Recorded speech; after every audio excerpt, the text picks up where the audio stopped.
नमस्कार, मैं हूं आशुतोष और आप देख रहे हैं सत्यहिंदी.com। सत्यहिंदी.com के इस विशेष कार्यक्रम में आपका स्वागत है। इस वक्त भारत और कनाडा के बीच में एक अभूतपूर्व स्थिति पैदा हो गई है। अभूतपूर्व स्थिति इसलिए क्योंकि वहां पे एक आतंकवादी जिसका नाम था हरदीप सिंह निज्जर, जिसको जून के महीने में कुछ लोगों ने उसकी हत्या कर दी। उस हत्या के बाद से भारत और कनाडा के रिश्ते में थोड़ी सी कड़वाहट आई। लेकिन पिछले दिनों जब G20 की बैठक चल रही थी, उस दौरान कनाडा के राष्ट्रपति जस्टिन ट्रूडो ने प्रधानमंत्री नरेंद्र मोदी को इस बारे में जानकारी देते हुए यह कहा कि इसमें कहीं ना कहीं भारत का हाथ है। भारत सरकार ने फौरन इस बात का खंडन किया, लेकिन यह बात तब खुलकर सामने आई जब जस्टिन ट्रूडो वापस कनाडा पहुंचे।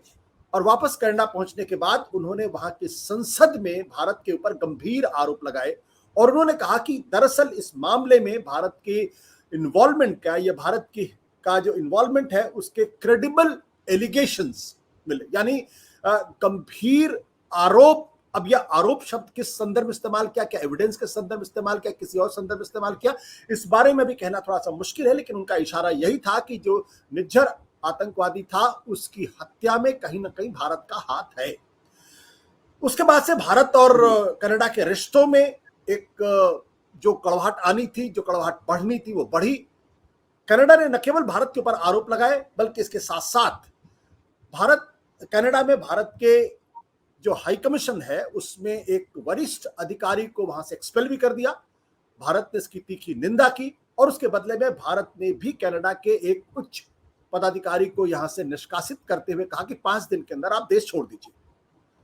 कनाडा इस संदर्भ में दुनिया के दूसरे देशों से भारत को घेरने की कोशिश कर रहा है और यह भारत के लिए एक बड़ी राजनयिक समस्या खड़ी हो गई है। इसमें न केवल कनाडा का जो प्रचार है उसका सामना करना है, दुनिया को यह भी बताना है कि किस तरीके से कनाडा खालिस्तान समर्थकों के लिए एक बड़ा अड्डा बन गया है और भारत विरोधी ताकतों को वो मजबूती दे रहा है और वो वहां पर लगातार भारत के खिलाफ एक तरीके से दुष्प्रचार कर रहे हैं और वो पृथकतावादी ताकतों की मदद कर रहा है।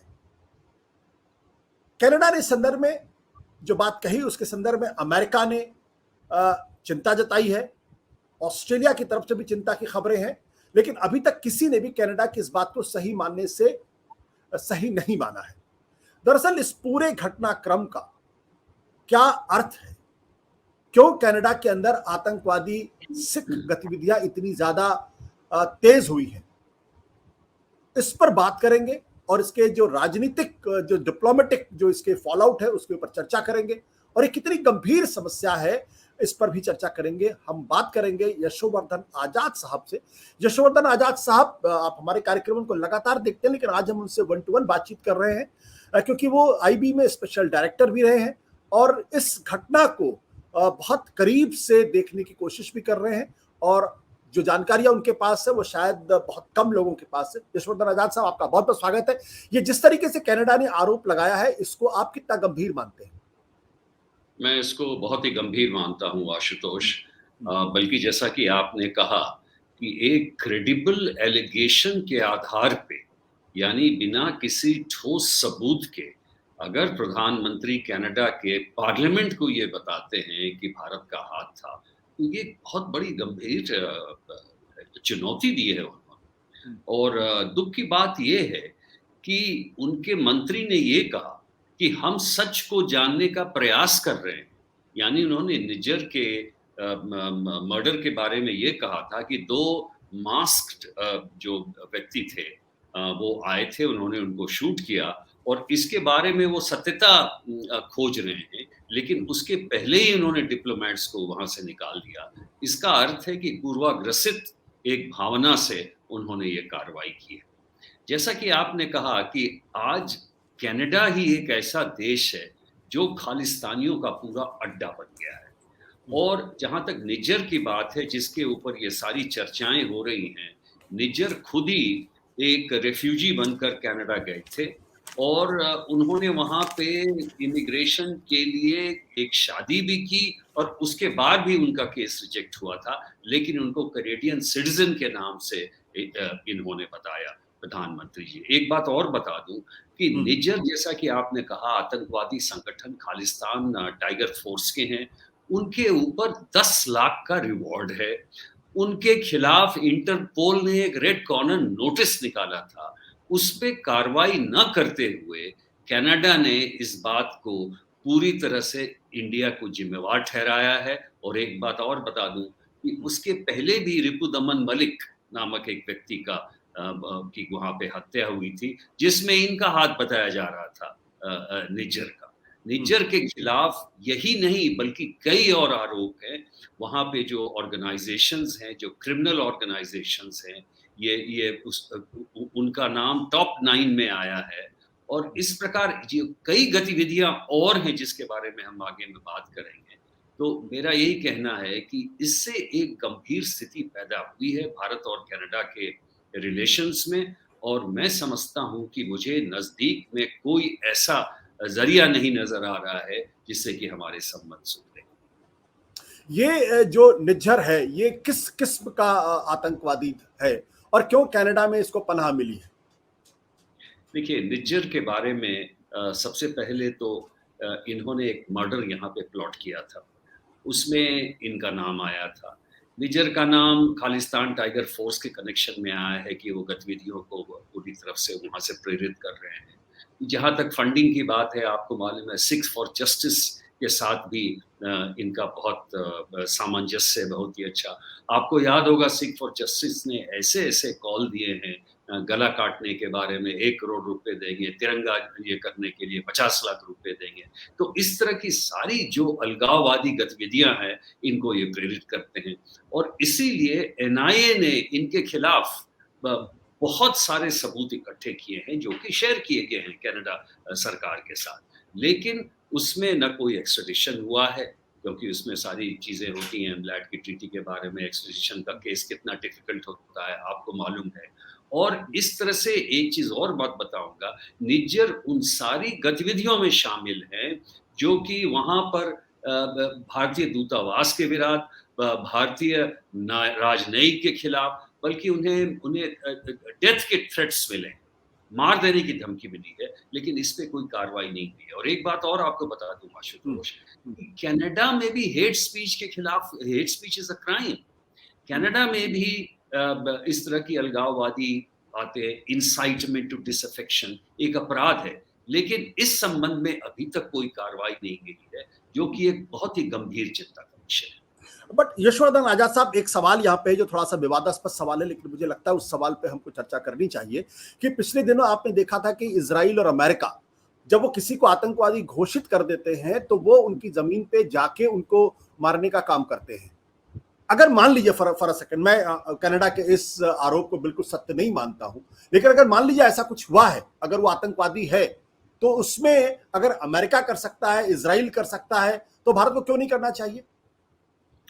देखिए, जहां तक पॉलिसी के हिसाब से आप बात कर रहे हैं, तो मैं समझता हूं इस पर एक उच्च स्तर समीक्षा की जानी चाहिए। ये बिल्कुल सही है, ओसामा को मारने के लिए प्रेसिडेंट ने खुद ही अपना सैंक्शन दिया था। इजराइल में भी प्राइम मिनिस्टर ही साइन करते हैं जो सो कॉल्ड डेथ वारंट को।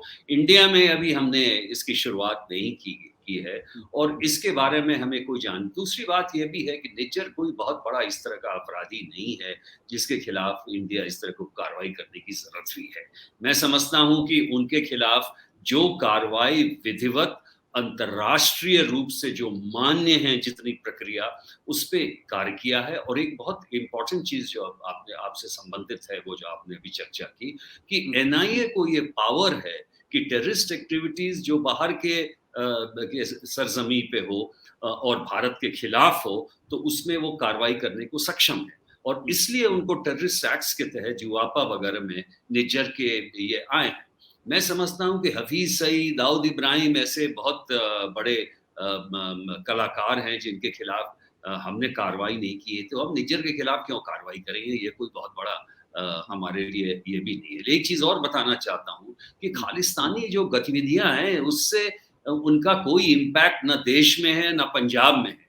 लेकिन बात एक प्रिंसिपल की है कि जब ऐसी अलगाववादी घटनाएं हो रही हैं किसी भी देश में, तो कोई भी देश इसको उसकी अनुमति नहीं देगा। और इसलिए ये आवश्यक है, कनाडा का पक्ष बहुत ही कमजोर है और उनको इस संबंध में बल्कि कार्रवाई की जानी चाहिए। इस तरह के जो आरोप है वो नहीं लगाना चाहिए।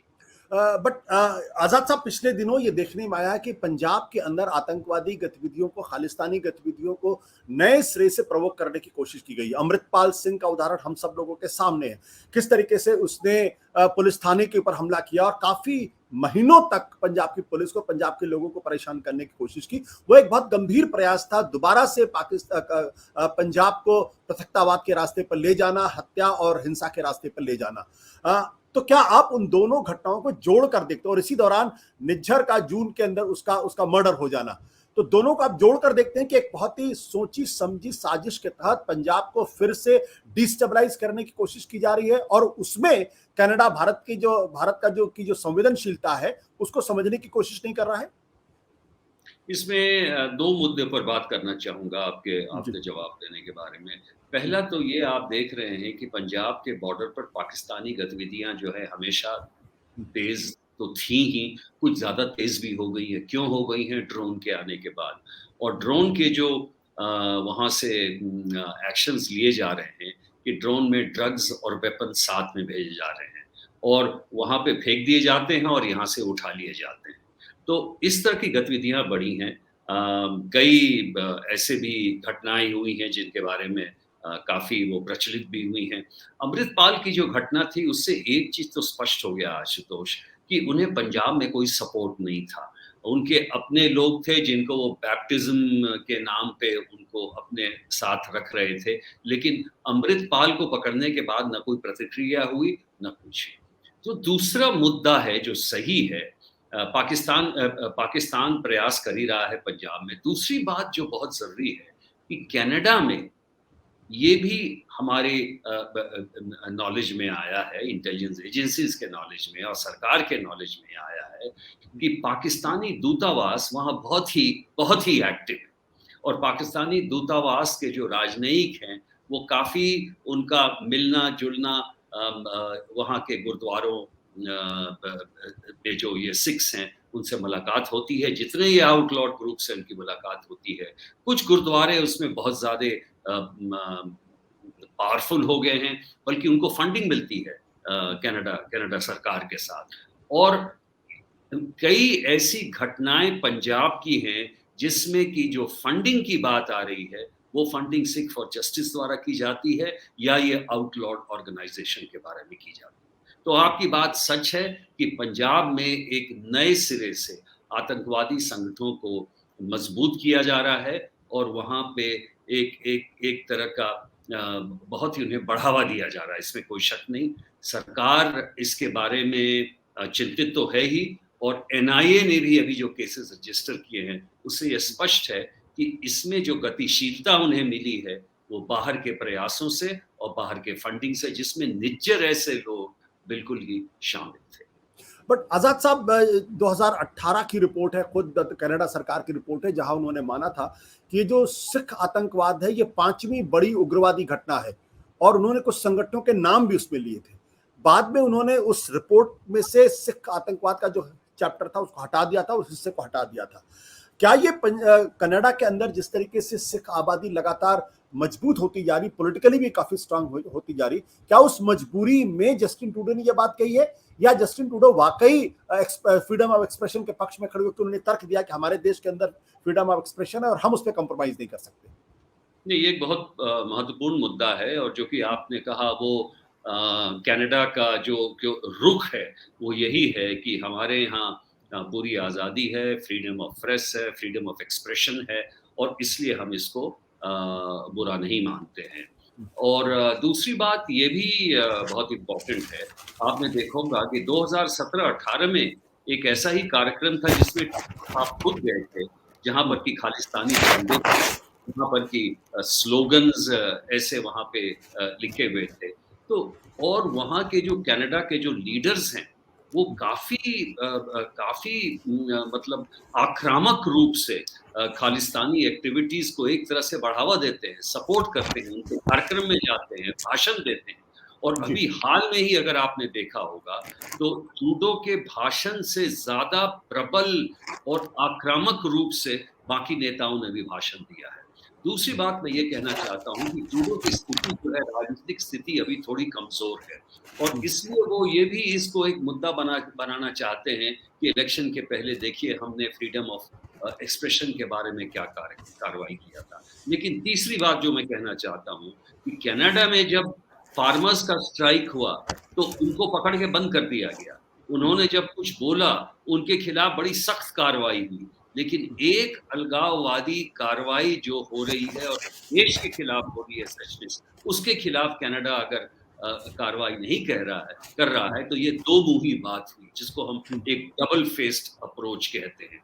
और इसलिए मैं कहना चाहूंगा कि टोरंटो में जो जून में घेराव हुआ हमारे दूतावास का, और वहां पे जो स्लोगन्स चले, जो गंदी गालियां दी गई, जो भारत के खिलाफ नारे लगाए गए और हमारे राजनीतियों को डेथ सेंटेंस और डेथ थ्रेट्स दिए गए, इसके बारे में भी अगर कनाडा ने कार्रवाई नहीं किया है तो इसका मतलब क्लियर है कि एक तो डोमेस्टिक कंपल्शंस है, जो राजनीतिक कारण है। आज कनाडा में करीब 8 लाख सिख हैं और 8 लाख सिख में ये गुरुद्वारे काफी मजबूत है और कुछ गुरुद्वारे कंप्लीट कंट्रोल में हैं वहां के खालिस्तानियों के, और इसलिए उनके फंडिंग सपोर्ट से और उनके वोटिंग सपोर्ट से भी ये काफी कार्रवाई जो है एक तरफा हो रही है, वो भी भारत के खिलाफ। बिल्कुल। अपने दर्शकों को थोड़ी सी जानकारी दे दी कि कनाडा के अंदर इस वक्त जो जस्टिन ट्रूडो की सरकार है वो एक कोएलिशन गवर्नमेंट है। वहां की सरकार को संसद के अंदर 170 सांसदों का बहुमत चाहिए होगा, लेकिन उनके पास 170 सांसद नहीं है, उनके पास कुल 154 सांसद है। ऐसे में उनको अपनी सरकार को बचाए रखने के लिए जरूरी है कि कोई दूसरा दल उनको समर्थन करे।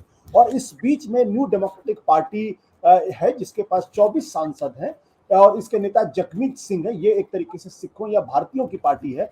इस पार्टी के पास 24 सांसद है। इन्होंने सपोर्ट किया है जस्टिन ट्रूडो को, यानी जस्टिन ट्रूडो की जो सरकार है वो जगमीत सिंह यानी न्यू डेमोक्रेटिक पार्टी के समर्थन पर टिकी। अगर ये पार्टी समर्थन वापस ले ले तो उनकी सरकार गिर सकती है। तो ये एक राजनीतिक मजबूरी, कंपल्शन भी कही जा सकती है जस्टिन ट्रूडो की या उनकी सरकार की। लेकिन खालिस्तान समर्थक जो तत्व है वो कनाडा के अंदर पिछले कई दशकों से धीरे धीरे बहुत पावरफुल होते गए हैं। उन लोगों ने वहां भारत के खिलाफ रेफरेंडम भी पंजाब के मसले पर करने की कोशिश की थी, एक अलग खालिस्तान को लेकर 2020 में, जिसके नतीजे अभी तक उन लोगों ने सामने नहीं रखे हैं और उम्मीद की जा रही, ये कहा जा रहा है कि 2025 में वो उसके नतीजों को सामने रखेंगे। लेकिन एक सवाल यहाँ पर उसमें, क्योंकि आप इंटेलिजेंस एजेंसियों से जुड़े रहे हैं, कि भारत की ये जो 5 आईज इंटेलिजेंस की बात की जा रही है, जिसमें अमेरिका, ब्रिटेन, ऑस्ट्रेलिया, न्यूजीलैंड और कनाडा ने इन 4 बड़े देशों को भी प्रभावित करने की कोशिश की है, इनको मैसेज करने की कोशिश की और एक तरीके से भारत को घेरने की कोशिश की। ये कितनी गंभीर स्थिति आप समझते हैं? नहीं, मैं समझता हूँ ये बहुत ही गंभीर विषय है, क्योंकि 5 आईज में जितने भी देश उसमें शामिल हैं, वो जाहिर है अगर इस तरह का कोई स्टेटमेंट अगर प्राइम मिनिस्टर देते हैं और वो पार्लियामेंट में देते हैं और क्रेडिबल एलिगेशन की बात करते हैं और उसके बाद इसकी चर्चा वहाँ के प्रधानमंत्री और या प्रेसिडेंट से करते हैं, तो वाकई उनको मैं क्या कहूँ, मुंह पोंछने के लिए एक ऐसा स्टेटमेंट देना पड़ता है कि हाँ हम भी गवर्न है, क्योंकि उन्होंने कहा कि हमारे सॉवरेंटी पे इम्पैक्ट हो रहा है, तो इसलिए उन्होंने ऐसा स्टेटमेंट दे दिया। लेकिन मैं नहीं समझता कि इसके बाद स्टेटमेंट के अलावा और भी कोई ऐसा कोई एक्शन लिया जाएगा ऑस्ट्रेलिया और इंडिया। देखिए, ऑस्ट्रेलिया में भी कुछ समस्याएं तो हमारी हैं, क्योंकि ऑस्ट्रेलिया में भी हमारे मंदिरों के खिलाफ और जो जितने भी गतिविधियां हो रही हैं उसके बारे में हमने विरोध भी प्रकट किया है और उनको सेंसिटाइज भी किया है।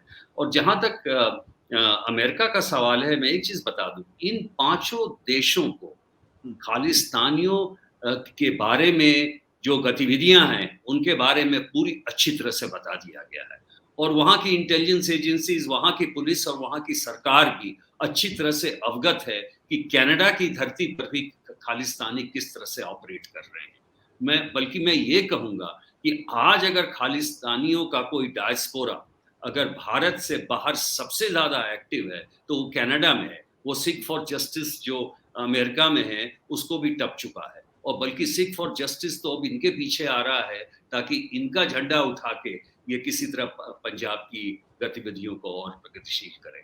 तो ये गंभीर बात है। मैं समझता हूँ भारत को इंडिविजुअली इन पांचों देशों से अलग से भी चर्चा करनी चाहिए। ऑस्ट्रेलिया, यूएसए और वगैरह यहाँ भी हमारे राजनयिक हैं, और चूंकि यूनाइटेड नेशंस में ये सितंबर में मीटिंग्स भी होती हैं, ये बहुत ही अच्छा समय है जबकि भारत को बिल्कुल ही प्रबल तरीके से इसको नेगेट करना चाहिए और कहना चाहिए कि ये बेबुनियाद और आधारहीन जो आरोप लगाए हैं ये बिल्कुल ही गलत है, और ऐसे आरोप जो हैं अंतर्राष्ट्रीय क्षेत्र में इस तरह से फैलाना एक बहुत ही डिप्लोमेटिक, जिसको हम मिस्टेक कहते हैं, डिप्लोमेटिक फ्लॉ कहते हैं, उसे माना जाएगा।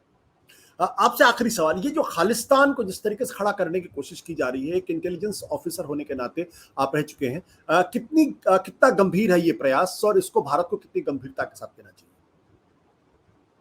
देखिए, खालिस्तान का जहाँ तक सवाल है, अभी खालिस्तान गतिविधियां को बढ़ावा देने के लिए पंजाब में कोशिश की जा रही है। पंजाब की जो 99% जनता है वो खालिस्तान के सपोर्ट में नहीं है। जितने प्रबुद्ध नागरिक हैं वो इसके खिलाफ हैं। अब 2-3 चीज़ें ऐसी हैं जो कि खालिस्तानियों को बढ़ावा दे रही हैं। पाकिस्तान में कुछ बूढ़े शेर जो जिनके दांत टूटे हुए हैं खालिस्तानियों के, उनको पाकिस्तान रिटायरमेंट के बाद भी रखा हुआ है लाहौर में और कुछ ऐसे इलाकों में। निज्जर साहब ने कनाडा का पासपोर्ट लेके भी पाकिस्तान की यात्रा की थी। तो इस तरह की जो गतिविधियां हैं वो चलती रहती हैं। वो पाकिस्तान जाते हैं, पाकिस्तान से मीटिंग करते हैं, और पाकिस्तान को ये जो आतंकवादी दिखाना चाहते हैं कि अभी भी ये कुछ गड़बड़ी कर सकते हैं पंजाब में, इसलिए ताकि उनको पाकिस्तान अभी तक सुरक्षा दे और ये वहाँ पे रहें। दूसरी बात ये है कि जितने ये खालिस्तानी हैं अभी भी ये पुराना 40 साल पुरानी कोई घटना को लेके रेफ्यूजी स्टेटस मांगते हैं जाके अमेरिका में और कनाडा में, जैसे कि निज्जर ने किया था। तो इनका जो सपोर्ट बेस है एक पाकिस्तान है। पाकिस्तान की गतिविधियां जो बाहर के दूतावास में अमेरिका में है या यहाँ पे है, जिसके बारे में हमें बार बार साफ पता लग जाता है। कनाडा में इनकी गतिविधियां हैं, अमेरिका में हैं, और कुछ अन्य देश में जैसे ब्रिटेन में है। ब्रिटेन ने इनके खिलाफ कार्रवाई भी की है। तो मैं ये समझता हूँ कि ये गतिविधियां तो चलेंगी आशुतोष, इसमें कोई शक नहीं, क्योंकि जब तक कनाडा ऐसा देश इनको प्रोत्साहन एक तरफ से दे रहा है तो ये गतिविधियां तो चलेंगी। लेकिन इसका जो असर क्या पंजाब में पड़ेगा, मैं नहीं समझता कि इसका असर इतना पंजाब में पड़ेगा, क्योंकि हमारा जो सिक्योरिटी ग्रिड है काफी स्ट्रांग है। तो इसलिए हमारे जो संबंध हैं वो तो खराब होंगे, इसमें कोई शक नहीं, इसके बारे में बल्कि हमें प्रयास करना चाहिए। लेकिन खालिस्तानी गतिविधियां चलती रहेंगी, उनका प्रभाव, उतना असर पंजाब में नहीं। आजाद साहब, बहुत बहुत शुक्रिया हमसे बातचीत करने के लिए। Thank you so much sir. सत्य हिंदी का ऐप डाउनलोड करें गूगल प्ले स्टोर पर।